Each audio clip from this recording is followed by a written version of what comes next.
കഴിഞ്ഞ ക്ലാസ്സിൽ നമ്മൾ ഡിസ്കസ് ചെയ്തുകൊണ്ടിരുന്നത് ടൈപ്സ് ഓഫ് എലമെൻസിനെ കുറിച്ചാണ്. 3 ടൈപ്പ് എലമെൻറ്റുകൾ നമ്മൾ പറഞ്ഞു. Main group element, noble gas, transition elements. ഇന്ന് നമുക്ക് ഡിസ്കസ് ചെയ്യാനുള്ളത് ഇന്നർ ട്രാൻസിഷൻ എലമെൻറ്റുകളെ കുറിച്ചാണ്. 4ാമത്തെ ടൈപ്പ് എലമെൻറ്റുകളാണ് ഇന്നർ ട്രാൻസിഷൻ എലമെൻറ്റ്സ്. ഇതിനെ നമ്മൾ റയർ എർത്ത് എലമെൻറ്റ്സ് എന്നുകൂടെ വിളിക്കുന്നുണ്ട്. ഇന്നർ ട്രാൻസിഷൻ എലമെൻറ്റ്സിനെ റയർ എർത്ത് എലമെൻറ്റ്സ് എന്നുകൂടെ വിളിക്കുന്നുണ്ട്. ഇതിനെ നമ്മൾ അറേഞ്ച് ചെയ്തിട്ടുള്ളത് പീരിയോഡിക് ടേബിളിൻ്റെ ഏറ്റവും അടിയിൽ, അതായത് നമ്മളുടെ പീരിയോഡിക് ടേബിളിന് പുറത്തായിട്ടാണ് ഇതിനെ നമ്മൾ അറേഞ്ച് ചെയ്തിട്ടുള്ളത്. 2 സീരീസ് ആയിട്ടാണ് 17 എലമെൻറ്റുകളായിട്ടാണ് ഇതുള്ളത്. ഒന്ന് നമ്മൾ ലാന്തനോയിഡ് സീരീസ് എന്നും മറ്റൊന്ന് ആക്നോയിഡ് സീരീസ് അല്ലെങ്കിൽ ലാന്തനോയിഡ്സ് ആൻഡ് ആക്നോയിഡ്സ് എന്നാണ് ഈ എലമെൻറ്റുകളെ നമ്മൾ വിളിക്കുന്നത്. ലാന്തനോയിഡ്സ് എന്ന് പറഞ്ഞാൽ 58 മുതൽ 71 വരെയുള്ള എലമെൻറ്റുകൾ, സീഷ്യം ടു ലൂട്ടീനിയം. ഓക്കെ, അതിനാണ് നമ്മൾ ലാന്തനോയിഡ്സ് എന്ന് വിളിക്കുന്നത്. 57ാമത്തെ എലമെൻ്റാണ് ലാന്തനോയിഡ്സ്. ഓക്കെ, 57ാമത്തെ എലമെൻ്റാണ് ലാന്തനോയിഡ്സ്. ഇതിനെ നമ്മൾ ലാന്തനൈഡ് സീരീസ് എന്ന് വിളിക്കുന്നത്. നിങ്ങളിവിടെ കണ്ടത് 57 കഴിഞ്ഞിട്ട് പിന്നെ തൊട്ടടുത്തത് ഇവിടെ 72ആണ്. കണ്ടോ, 57 കഴിഞ്ഞാൽ തൊട്ടടുത്തുള്ളത് 72ആണ്. ഈ 58 മുതൽ 71 വരെയുള്ള എലമെൻറ്റുകളെയാണ് നമ്മളിവിടെ ലാന്തനോയിഡ് സീരീസ് എന്ന് പറഞ്ഞിട്ട് മാറ്റി വെച്ചിട്ടുള്ളത്. അത് 6ാമത്തെ പീരീഡിലാണ് വരിക. ലാന്തനോയിഡ് സീരീസ് 6ാമത്തെ പീരീഡിലാണ് വരിക. എന്നാൽ ഈ 57ാമത്തെ എലമെൻറ്റ്, ലാന്തനം എന്ന് പറയുന്ന എലമെൻറ്റ്, അത് എന്തല്ല, ലാന്തനോയിഡ് സീരീസിൽ അല്ലെങ്കിൽ ലാന്തനോയിഡ്സിൽപ്പെട്ട എലമെൻ്റ് അല്ല. മനസ്സിലായല്ലോ? 57ാമത്തെ എലമെൻ്റായ ലാന്തനം എന്ന് പറയുന്നത് ഈ ലാന്തനോയിഡ് സീരീസിൽപ്പെട്ട എലമെൻ്റ് അല്ല. 58ാമത്തെ എലമെൻറ്റ് മുതൽ 71ാമത്തെ എലമെൻറ്റ് വരെയാണ് ഈ ലാന്തനോയിഡ് സീരീസിൽപ്പെട്ട എലമെൻറ്റ്. അതിനെ നമ്മൾ ഈ മെയിൻ ബ്ലോക്കിൽ നിന്ന് എടുത്ത് പുറത്ത് നമ്മൾ പ്ലേസ് ചെയ്തിട്ടുണ്ട്. പീരിയോഡിക് ടേബിളിന് പുറത്ത് നമ്മളതിനെ പ്ലേസ് ചെയ്തിട്ടുണ്ട്. നിങ്ങൾ കാണുന്നുണ്ടല്ലോ പീരിയോഡിക് ടേബിളിൽ. ഇതിനെ നമ്മൾ എടുത്ത് പുറത്തിട്ടിട്ടുണ്ടെങ്കിലും ഇത് ഗ്രൂപ്പ് 3യിൽപ്പെട്ട പീരിയഡ് 6ൽപ്പെട്ട എലമെൻറ്റുകളാണ്. ഈ എല്ലാ എലമെൻറ്റുകളും ഗ്രൂപ്പ് 3യുടെയും പീരിയഡ് 6ൻ്റെയും എല്ലാ പ്രോപ്പർട്ടീസും കാണിക്കുന്നുണ്ട്. വളരെ ക്ലോസ് ആയിട്ടുള്ള പ്രോപ്പർട്ടീസ് കാണിക്കുന്നുണ്ട്. എന്നാൽ ഇത്രയും എലമെൻറ്റുകൾ നമുക്കവിടെ ഉൾക്കൊള്ളിക്കാൻ കഴിയാത്തത് കൊണ്ട് നമ്മളതിനെ പുറത്തേക്ക് എടുത്തിട്ടു എന്ന് മാത്രം. അതുപോലെ തന്നെയാണ് അടുത്ത സീരീസ്, ആക്ടിനോയിഡ്സ് എന്നറിയപ്പെടുന്ന അടുത്ത സീരീസ്. റയർ എർത്ത് എലമെൻറ്റ്സ് ആണ്. ആക്ടിനോയിഡ്സ് എന്നാണ് നമ്മളതിനെ വിളിക്കുന്നത്. 90 മുതൽ 103 വരെയുള്ള എലമെൻറ്റുകൾ. ഓക്കെ, 89 കഴിഞ്ഞിട്ട് 94ആണുള്ളത്. 89 കഴിഞ്ഞിട്ട് പിന്നെ നമ്മൾ കാണുന്നത് 104ആണ്. ബാക്കി 90 മുതൽ 103 വരെയുള്ള എലമെൻറ്റുകളാണ് നമ്മൾ ആക്ടിനോയിഡ് സീരീസ് എന്ന് പറഞ്ഞിട്ട് നമ്മൾ മാറ്റി എഴുതുന്നത്. ആക്ടിനിയം എന്ന് വിളിക്കുന്ന 89ാമത്തെ എലമെൻറ്റിൻ്റെ പേരിൽ നിന്നാണ് നമ്മൾ ആക്ടിനോയിഡ് സീരീസ് എന്ന് വിളിക്കുന്നത്. Group 3 period 7. Group 3 period 7. അതിനെ നമ്മൾ പുറത്ത് പീരിയോഡിക് ടേബിളിന് പുറത്ത് നമ്മൾ ഇട്ടതാണ്. നമുക്ക് നമ്മുടെ സൗകര്യത്തിന് വേണ്ടിയിട്ടാണ് നമ്മൾ ഇതിനെ ഇങ്ങനെ പ്ലേസ് ചെയ്തിട്ടുള്ളത്. അപ്പോൾ ഈ 2 സീരീസുകളെ, ലാന്തനോയിഡ്സിനെയും ആക്ടിനോയിഡ്സിനെയാണ് നമ്മൾ ഇന്നർ ട്രാൻസിഷൻ എലമെൻറ്റ്സ് എന്ന് വിളിക്കുന്നത്. ഇന്നർ ട്രാൻസിഷൻ എലമെൻറ്റ്സ് 58 മുതൽ 71 വരെയുള്ള എലമെൻറ്റുകളും 90 മുതൽ 103 വരെയുള്ള എലമെൻറ്റുകളെയാണ് നമ്മൾ ഇന്നർ ട്രാൻസിഷൻ എലമെൻറ്റ്സ് എന്ന് വിളിക്കുന്നത്.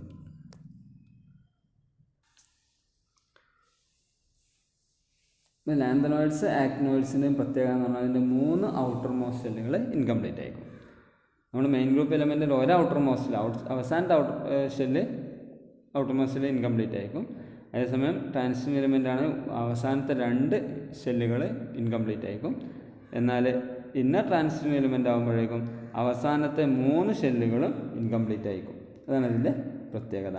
എന്നാൽ ഈ ലാന്തനോയിഡ്സും ലാന്തിനെയും ആക്ടിനിയവും ഈ ലാന്തനോയിഡ്സിനും ആക്ടിനോയിഡ്സും പെട്ടതല്ല, നമ്മൾ മുമ്പ് പറഞ്ഞു. ഇതാണ് ഇന്നർ ട്രാൻസിഷൻ എലമെൻറ്റ്സ്. ഇനി അടുത്തത് മെറ്റൽസ് ആണ്. മെറ്റൽസ് എന്ന് പറയുന്നത് നമ്മൾ ലെഫ്റ്റ് സൈഡിലുള്ള എലിമെൻറ്റുകളൊക്കെ മെറ്റലുകളാണ്. പീരിയോഡിക് ടേബിളിൻ്റെ ലെഫ്റ്റ് സൈഡിലുള്ള എലിമെൻറ്റുകളൊക്കെ മെറ്റൽസ് ആണ്. സ്ട്രോങ് മെറ്റലിക് എലിമെൻ്റാണ് ആൽക്കലി മെറ്റൽസ് എന്ന് പറയുന്നത്. അത് ഏറ്റവും ലെഫ്റ്റ് സൈഡിലാണ്. ആൽക്കലൈൻ എർത്ത് എലിമെൻറ്റുകൾ ഗ്രൂപ്പ് 1 അതേപോലെ 2 നമ്മൾ ആൽക്കലൈൻ എർത്ത് മെറ്റൽസ് ഉള്ളത്. മഗ്നീഷ്യം, കാൽസ്യം, ബെറീലിയം പോലുള്ള എലിമെൻറ്റുകളൊക്കെ. അപ്പോൾ പീരിയോഡിക് ടേബിളിൻ്റെ ലെഫ്റ്റ് സൈഡിലുള്ള എലിമെൻറ്റുകളൊക്കെയാണ് നമ്മൾ മെറ്റൽസ് എന്ന് വിളിക്കുന്നത്. പീരിയോഡിക് ടേബിളിൻ്റെ റൈറ്റ് സൈഡിലുള്ള എലിമെൻറ്റുകളൊക്കെ നമ്മൾ നോൺ മെറ്റൽസ് ആണ്. ഈ റൈറ്റ് സൈഡിനെയും ലെഫ്റ്റ് സൈഡിനെയും കൂടെ സെപ്പറേറ്റ് ചെയ്യുന്ന കുറച്ച് എലിമെൻറ്റുകൾ ഇന്ന് നമ്മൾ മെറ്റലോയിഡ്സ് എന്നാണ് വിളിക്കുക. ഈ ഒരു സാധനം ഇത് നമ്മൾ മെറ്റലോയിഡ്സ് എന്നാണ് വിളിക്കുക. ഈ ഒരു കാണിക്കപ്പെട്ടിട്ടുള്ള അലൂമിനിയം തുടങ്ങി ഈ ഒരു എലിമെൻറ്റുകളെ നമ്മൾ മെറ്റലോയിഡ്സ് എന്നാണ് വിളിക്കുക. അപ്പം മെറ്റൽസിനെയും നോൺ മെറ്റൽസിനെയും സെപ്പറേറ്റ് ചെയ്തിട്ടുള്ളത് മെറ്റലോയിഡ്സ് ആണ്. ഈ മെറ്റലോയിഡ്സ് എന്ന് പറയുന്നത് മെറ്റൽസിൻ്റെയും നോൺ മെറ്റൽസിൻ്റെയും പ്രോപ്പർട്ടീസ് കാണിക്കും. പീരിയോഡിക് ടേബിളിൻ്റെ ലെഫ്റ്റ് സൈഡിൽ ഇതൊക്കെ മെറ്റൽസാണ്, ഇങ്ങോട്ടേക്കുള്ളതൊക്കെ നോൺ മെറ്റൽസാണ്. ഈ മെറ്റൽസിനെയും നോൺ മെറ്റൽസിനെയും സെപ്പറേറ്റ് ചെയ്തുകൊണ്ട് കാണിക്കുന്ന എലിമെൻറ്റുകളൊക്കെ മെറ്റലോയിഡ്സ് ആണ്. ഈ മെറ്റലോയിഡ്സ് എന്ന് പറയുന്നത് ഒരേ സമയം മെറ്റൽസിൻ്റെയും നോൺ മെറ്റൽസിൻ്റെയും പ്രോപ്പർട്ടീസ് കാണിക്കും. Metals are present in the left hand portion of the periodic table. Non-metals occupy in the right hand portion of the periodic tables. Metalloids are the elements that shows mixed properties of both metals and non-metals.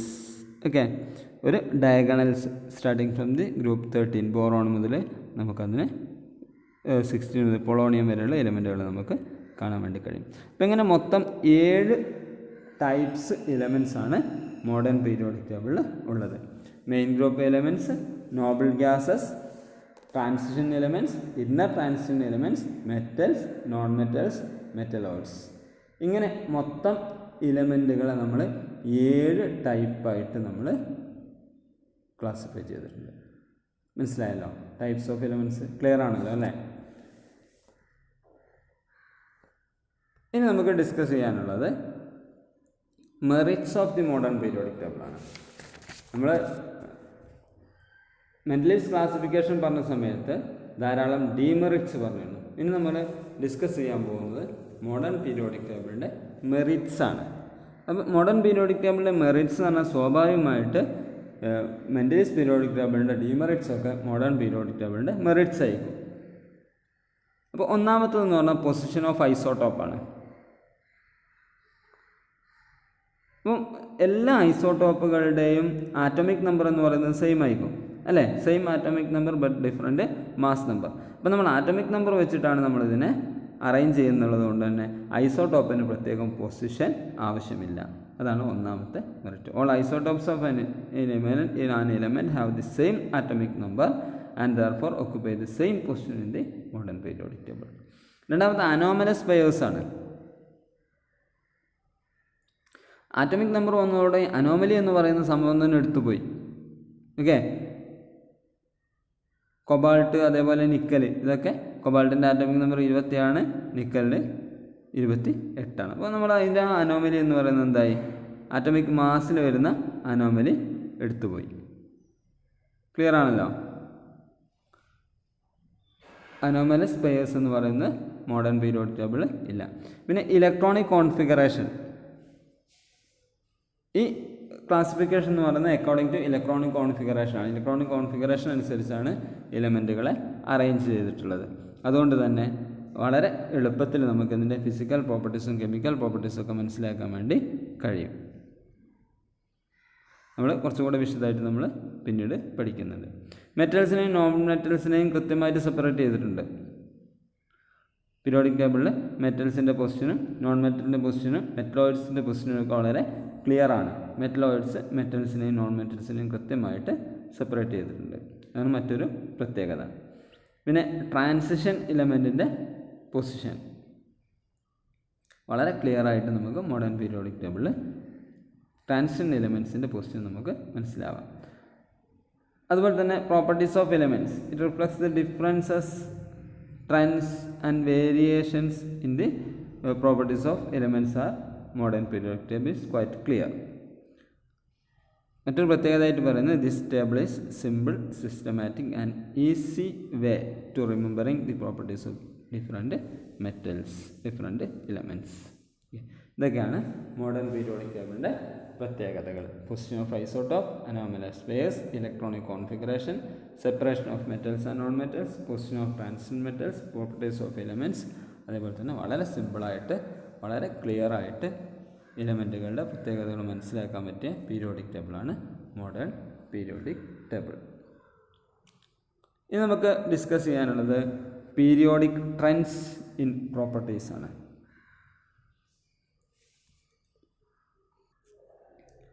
നമ്മൾ അടുത്തായിട്ട് നമ്മൾ discuss ചെയ്യുന്നത് വളരെ പ്രധാനപ്പെട്ട രണ്ട് പ്രത്യേകതകളാണ്.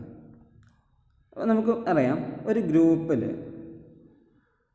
താഴോട്ട് വരുന്നതിനനുസരിച്ച്, ഗ്രൂപ്പിൽ ഇങ്ങനെ താഴോട്ട് ഒരു ഗ്രൂപ്പിലുള്ള എലമെൻറ്റുകൾ ഷെല്ലിൻ്റെ എണ്ണം ഇങ്ങനെ കൂടിക്കൊണ്ടിരിക്കും. ഗ്രൂപ്പിലുള്ള ഒന്നാമത്തെ എലമെൻറ്റിന് ഒരു ഷെല്ല് ഉണ്ടാവുള്ളൂ. എന്നാൽ അതേ ഗ്രൂപ്പിലുള്ള രണ്ടാമത്തെ എലമെൻ്റ് ആകുമ്പോൾ 2 ഷെല്ലാവും. കാരണം രണ്ടാമത്തെ പീരീഡിലേക്ക് വന്നു. അടുത്ത എലമെൻ്റ് ആകുമ്പോൾ 3 ഷെല്ലാവും.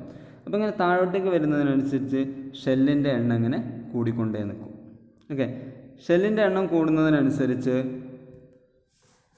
ഉദാഹരണത്തിന് ഒന്നാമത്തത് കെ ഷെൽ മാത്രമേ ഉള്ളൂ, രണ്ടാമത്തേൽ എൽ വന്നു, മൂന്നാമത്തെ എല്ലും എമ്മും വന്നു. അപ്പോൾ ഇതിനനുസരിച്ച് ന്യൂക്ലിയസിൽ നിന്നുള്ള അകലം ഇങ്ങനെ കൂടിക്കൊണ്ടിരിക്കും. കെ ഷെല്ല് മാത്രമാണെങ്കിൽ ഇത്ര അകലേ ഉണ്ടാവുള്ളൂ ഔട്ടർ മോസ്റ്റ് ഇലക്ട്രോണിലേക്ക്. എല്ലാവുമ്പോൾ വീണ്ടും കൂടി, എം ആവുമ്പോൾ വീണ്ടും കൂടി. ഇങ്ങനെ ഗ്രൂപ്പിൽ താഴോട്ടേക്ക് വരുന്നതിനനുസരിച്ച് ഷെല്ലിൻ്റെ എണ്ണം ഇങ്ങനെ കൂടും. ഷെല്ലിൻ്റെ എണ്ണം കൂടുന്നതിനനുസരിച്ച് ഔട്ടർ മോസ്റ്റ് ഷെല്ലിലുള്ള ഇലക്ട്രോണും ന്യൂക്ലിയസും തമ്മിലുള്ള ഡിസ്റ്റൻസ് കൂടും. ഈ ഡിസ്റ്റൻസ് കൂടുന്നതിനനുസരിച്ച് ഇവ തമ്മിലുള്ള അട്രാക്റ്റീവ് ഫോഴ്സ് കുറഞ്ഞു വരും. മനസ്സിലായില്ലേ?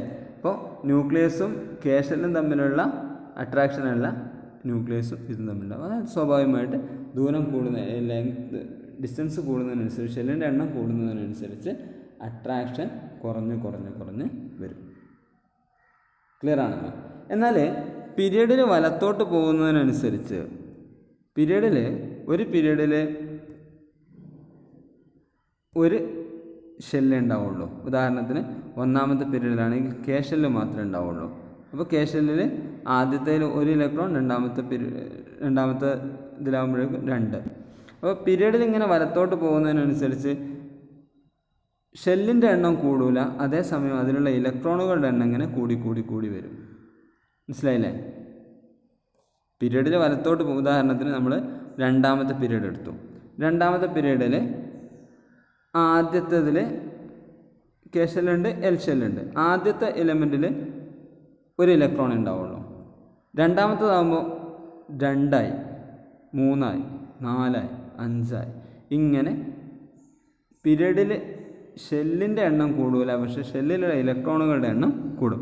ഇലക്ട്രോണുകളുടെ എണ്ണം കൂടുന്നതിനനുസരിച്ച് ഈ ന്യൂക്ലിയസും ഈ ഔട്ടർമോസ്റ്റിലും തമ്മിലുള്ള അട്രാക്ഷൻ കൂടി വരും.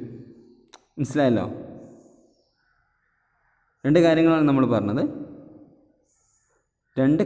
ഇപ്പോൾ നമ്മൾ പറഞ്ഞത്. ഒന്ന്, ഗ്രൂപ്പിൽ താഴോട്ട് വരുന്നതിനനുസരിച്ച് ഷെല്ലിൻ്റെ എണ്ണം കൂടും. ഷെല്ലിൻ്റെ എണ്ണം കൂടുന്നതിനനുസരിച്ച് ന്യൂക്ലിയസും ഔട്ടർമോസ്റ്റ് ഷെല്ലും തമ്മിലുള്ള അട്രാക്റ്റീവ് ഫോഴ്സ് കുറയും. പീരീഡിൽ വലത്തോട്ട് പോകുന്നതിനനുസരിച്ച് പീരീഡിലുള്ള ഇലക്ട്രോണുകളുടെ എണ്ണം കൂടും. അതിനനുസരിച്ച് ന്യൂക്ലിയസും ഔട്ടർമോസ്റ്റ് ഷെല്ലും തമ്മിലുള്ള അട്രാക്ഷൻ കൂടും. ഈ പറഞ്ഞ കാര്യങ്ങൾ, ഇത്രയും കാര്യങ്ങൾ നന്നായിട്ടൊന്ന് നോക്കുക. അടുത്ത ക്ലാസ്സിൽ ഇത് ഒന്നും കൂടെ വിശദീകരിച്ചു തരാം. നമുക്ക് ഒന്നും കൂടെ ക്ലിയർ ആവും. നോക്കിയതിന് ശേഷം ഒന്നും കൂടെ പറയുമ്പോൾ ഒന്നും കൂടെ ക്ലിയർ ആവും. ഇത്രയും പറഞ്ഞ ഐഡിയകൾ വെച്ച് ഇത്രയും പഠിച്ചിട്ട് നോക്കിയിട്ട് അടുത്ത പീരീഡിലേക്ക് പ്രിപ്പയർ ആയി നിൽക്കുക. അടുത്ത പീരീഡിനെ ഇതൊന്നും കൂടെ പറഞ്ഞു തന്നിട്ട് അടുത്ത കാര്യങ്ങൾ വിശദീകരിക്കാം. ഒന്നുകൂടെ ക്ലിയർ ആവും. ശരിക്കും നോക്കണം, എന്നാൽ മാത്രമേ ഇത് വീണ്ടും അടുത്ത പീരീഡ് പറയുന്ന അടുത്ത ക്ലാസ്സിൽ പറയുന്ന സമയത്ത് കുറച്ചുകൂടെ ക്ലിയർ ആയിട്ട് മനസ്സിലാവുള്ളൂ. അതുകൊണ്ട് വളരെ വിശദമായിട്ട് വളരെ നന്നായിട്ടിത് ഒന്ന് നോക്കിയിട്ട് ഈ ഐഡിയകൾ നോക്കിയിട്ട് വരിക. ഒന്ന് ഗ്രൂപ്പിൽ താഴോട്ട് പോകുന്നതിനനുസരിച്ച് ഷെല്ലിൻ്റെ എണ്ണം കൂടും. പീരീഡിൽ വലത്തോട്ട് പോകുന്നതിനനുസരിച്ച് ഷെല്ലിൻ്റെ എണ്ണം കൂടില്ല, എന്നാൽ ഷെല്ലിലെ ഇലക്ട്രോണുകളുടെ എണ്ണം കൂടും. ക്ലിയർ ആണല്ലോ? ഇത് രണ്ടും ഒന്ന് കൃത്യമായി നോക്കിയിട്ട് അടുത്ത പീരീഡിലേക്ക് പ്രിപ്പയർ ആവാം.